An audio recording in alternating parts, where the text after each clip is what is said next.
Chapter 4. When Ishbosheth, Saul's son, heard that Abner was dead in Hebron, his hands became feeble, and all the Israelites were troubled.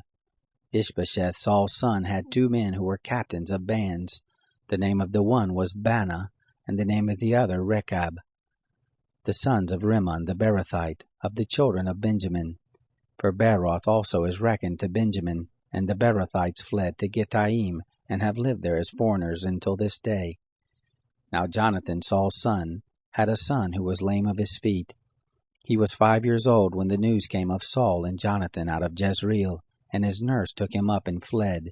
And it happened, as she made haste to flee, that he fell and became lame. His name was Mephibosheth. The sons of Rimmon the Beerothite, Rechab and Baanah, went and came about the heat of day to the house of Ishbosheth, as he took his rest at noon.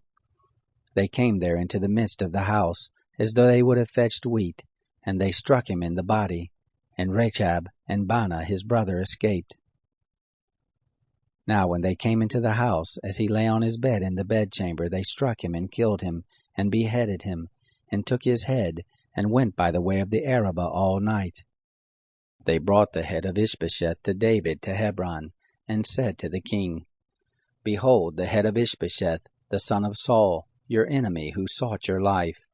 And the Lord has avenged my lord the king this day of Saul and of his seed.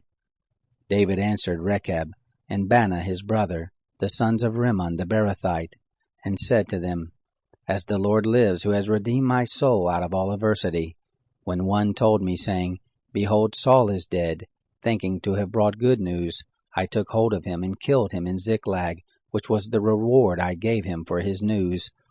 How much more, when wicked men have slain a righteous person in his own house on his bed, shall I not now require his blood of your hand, and take you away from the earth? David commanded his young men, and they killed them, and cut off their hands and their feet, and hanged them up beside the pool in Hebron.